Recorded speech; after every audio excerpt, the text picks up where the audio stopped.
안녕하세요. 임지환 변호사입니다. 제가 개인 회생 상담을 하면서 제일 많이 듣는 걱정 탑5 오늘 5가지를 모아봤습니다. 제가 오늘 이 5가지에 대해서 하나하나 궁금증에 대해서 설명을 해드리도록 하겠습니다. 제일 많이 하시는 첫 번째 걱정 1번 신용카드나 계좌를 사용할 수 없나요? 이렇게 많이 물어보시거든요. 일단 저희가 개인회생을 신청하기 위해서는 부채증명서라는 것을 이제 발급 신청을 하게 됩니다. 부채증명서 같은 경우에는 해당 카드사나 그리고 해당 은행에 부채증명을 발급 요청하는 것이기 때문에 그 신청을 하는 즉시 그 금융기관에서는 이 사람이 이제 개인회생 또는 개인 파산을 진행하기 위해서 이런 서류들을 발급 요청을 하는구나 이렇게 인지하게 됩니다. 그래서 당연히 채권사 은행이나 채권사 카드사 같은 경우에는 더 이상 사용하실 수가 없어요. 예를 들면은 제가 국민은행에 채무가 있다 해서 부채증명서 발급 요청을 하게 되면은 KB은행을 사용하실 수가 없고요. 그 다음에 롯데카드사에 부채증명서 발급을 요청했다면 롯데카드는 더 이상 사용하실 수가 없습니다. 또한 개인회생을 신청하는 것 자체가 나의 금융신용이 내려가는 것이기 때문에 신용대출, 담보대출 말고 신용대출도 당연히 하실 수가 없습니다. 네, 신용카드를 사용하지 못하는 것에 대해서 걱정하시는 분들이 있는데요. 현금을 사용하는 것이 조금 꺼려진다.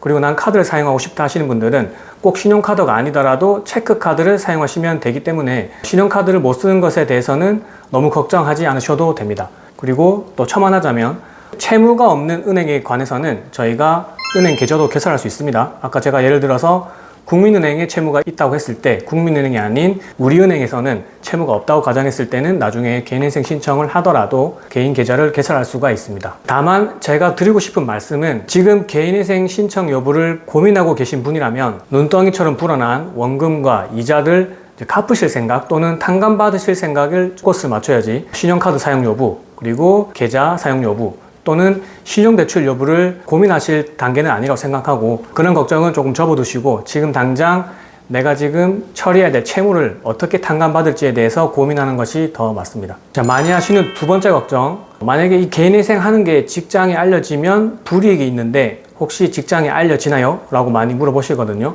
이거는 제가 저번 영상에도 말씀드렸듯이 일단 원칙적으로는 직장에 알려지지 않습니다. 직장이 알 방법도 없습니다.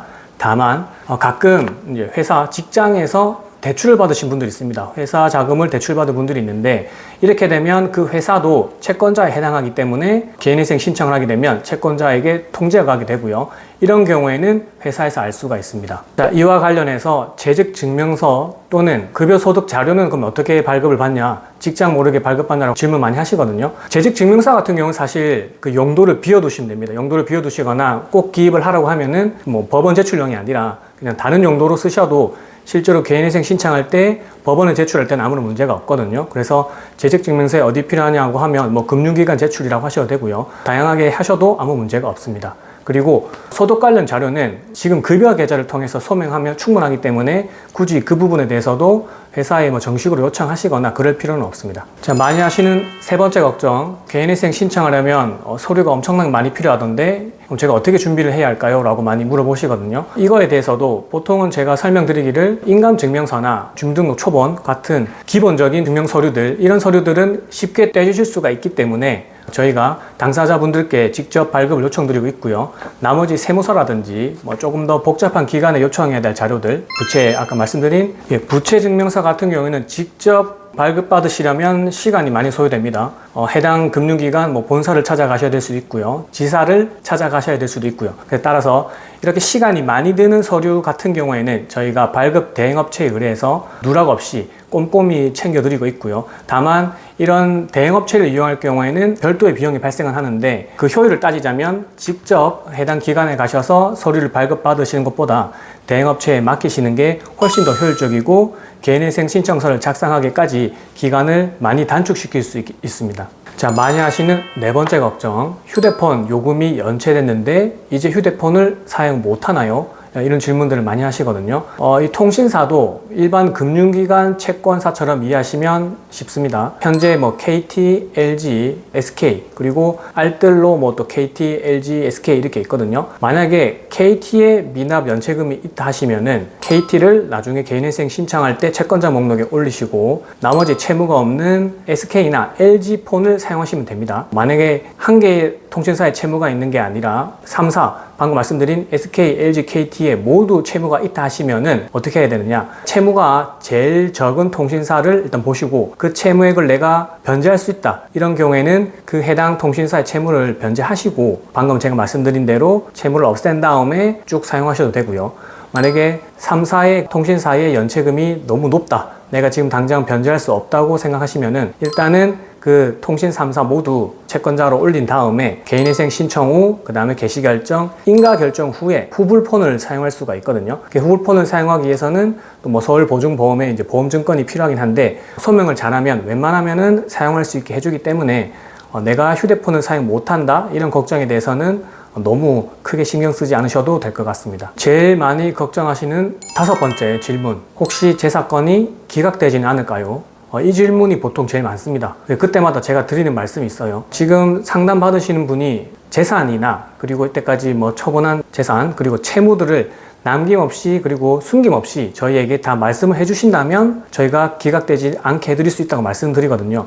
이 말을 바꿔 얘기하면은 과연 이제 상담이 얼마나 충실하고 얼마나 깊게 이루어졌냐 이런 말씀을 드리는데요. 요즘에는 이제 수박 겉핥기식의 상담이 좀 늘어나고 있습니다. 워낙 문의가 많고 그리고 신청하시는 분도 많기 때문에 대충의 소득과 대충의 어떤 채무만 듣고 무조건 가능하다는 식의 상담이 많이 이루어지고 있고요. 이렇게 상담을 하게 되면은 제가 또 저번 영상에서 말씀드렸듯이 개인회생 진행하는 과정에서 제가 생각하지 못했던 그 상담자분들의 재산 그리고 출처 없는 처분들을 하게 되면은 나중에 그 처분한 재산이 채무자의 청산 가치로 잡히게 되거든요. 그럼 이렇게 되면은 또 채무보다 청산 가치가 더 높은 상황, 제가 이렇게 되면은 개인회생 신청을 할 수가 없다고 했죠. 이렇게 되면 나중에는 결국 기각이 되고 이런 악순환들이 이루어지고 있습니다. 저희 법무법인 율마루에서는 1차 전화상담, 2차 방문상담을 통해서 심도 있는 상담을 하고 있습니다. 만일 지금 개인회생 신청을 고민하신다면 주변의 도산 전문 변호사에게 상담을 꼭 받아보시고요. 만일 이 영상을 보시고 나는 법무법인 율마루에 상담을 받아보고 싶다 하시는 분들은 아래 번호로 전화 주시면은 저희가 친절히 상담해 드리도록 하겠습니다. 자, 오늘 영상을 빠르게 한번 요약해 보도록 하겠습니다. 제일 많이 걱정하시는 부분 5가지. 자, 첫 번째, 신용카드나 은행 계좌를 사용할 수는 없나요? 제가 아까 설명드린 듯이 채무가 없는 은행 계좌는 사용하실 수 있고요. 신용카드는 사용할 수 없지만 체크카드는 사용할 수 있다. 이게 첫 번째 질문에 대한 답이고요. 자, 두 번째, 직장이 알려지면 불이익이 있는데 알려지나요? 이것도 원칙적으로는 통지가 가지도 않습니다. 다만 회사에 어떤 채무가 있는 경우에는, 대출이 있는 경우에는 통지가 갈 수도 있으니 이 부분 좀 신경 써주시고요. 재직증명서나 급여 관련 증명서도 제가 말씀드린 대로 꼭 용도를 법원 제출용 내지는 개인 회생파산 제출용 이렇게 하지 않으셔도 되니까 그 부분도 걱정하지 않으셔도 됩니다. 세 번째, 준비할 서류가 많던데 제가 어떻게 준비할 수 있을까요? 라고 많이 물어보시는데 기본적인 서류, 임금증명서, 주민등록 초반 같은 경우는 직접 발급받아 주시고 나머지 복잡한 서류들은 대행업체에 맡기는 것이 훨씬 더 효율적이고 개인회생 신청 기간도 단축시킬 수 있습니다. 네 번째, 휴대폰 요금이 연체됐는데 이제 휴대폰 사용할 수 없나요? 제가 아까 말씀드린 대로 채권사랑 똑같이 이해하시면 돼요. 채무가 없는, 그러니까 즉 미납이 없는 통신사로 옮겨 타시면 됩니다. 그 통신사를 이용하셔서 휴대폰 사용하실 수 있고요. 만약에 3사 모두 채무가 있는 경우에는 개인 회생 진행하고 인가 결정이 나온 이후에 후불폰을 사용하시고 서울보증보험의 보험증권을 발급받으시면 휴대폰을 사용할 수 있습니다. 자, 5번째, 혹시 제 사건이 기각되지는 않을까요? 이 질문에 대해서도 상담 받으실 때 나의 재산 상태와 그리고 채무 상태 그리고 재산 처분한 게 있다면 그 경위 및 금액 등을 하나도 숨김없이 그리고 솔직하게 다 말씀해 주시면은 기각될 일은 잘 없습니다. 그래서 이 부분에 관해서도 주변의 도산 전문 변호사님에게 상담을 꼭 받아보시고 결정하시면 그렇게 걱정하실 문제는 아닙니다. 오늘 영상도 도움이 되셨다면 구독과 좋아요, 알림 설정까지 부탁드리겠습니다. 감사합니다.